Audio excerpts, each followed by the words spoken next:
Welcome back, guys. I'm Rick Crawley with 𝗙𝗍 Tactical. In the last episodes, we've covered the 7 fundamentals and isolated sight picture, sight alignment, recovery of the sights, information processing, grip, and trigger control. Now we're going to move to draw and presentation from an outside the waistband holster.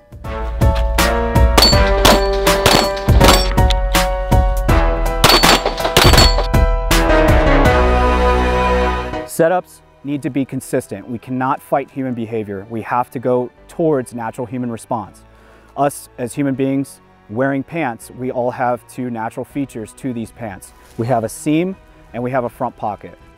Somewhere in between there, that seam and my front pocket, I need to be able to establish and find my holster. Non-dominant side grip. Somewhere in between my pocket and this seam, I need to be able to find my aid. So my belt is my first line gear. First line gear is my first line of defense, first line of care, and first line of aid. If this gun is down and I need to feed it, I need to not fight natural human response and be able to get to these features in a system 1 manner, not thinking about it, not having to cognitively stop or slow my process down to think of where these items are on my first line kit. So, establishing that high firm grip, we've already established within this holster. I'm going to trace up to that natural reference point, my pocket, and establish that dominant side grip.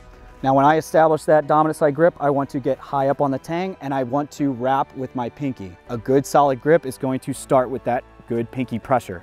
Leverage and pinky pressure with that dominant side grip, not death gripping or trying to find some 60% bullshit manner to then drive this gun straight up, drive the elbow straight down, and then marriage.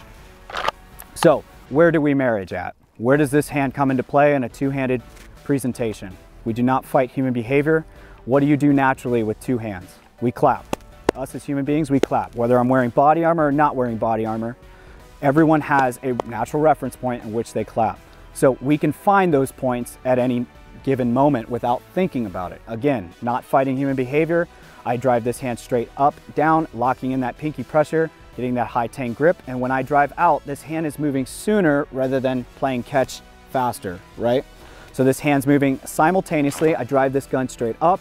And as I wrap roll, I'm creating leverage and friction on the gun.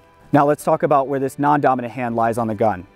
This void of surface area, I want to apply leverage and then friction.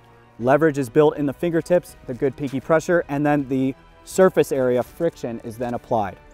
Now, a lot of people, they don't understand where that non-dominant hand needs to lie, so that we are relying on bone support. Bone support, leverage, and friction are super important to the pistol shooting platform. As these hands move simultaneously to the gun, I meet and then drive straight out. Now notice within my stance and posture, those are unfazed and unchanged. I cannot be bringing my head to the target. I stand 5'6" every day. I'm not going to shrimp down to 5'1" just to shoot somebody. We need to make sure we're being consistent across all platforms because consistency breeds precision.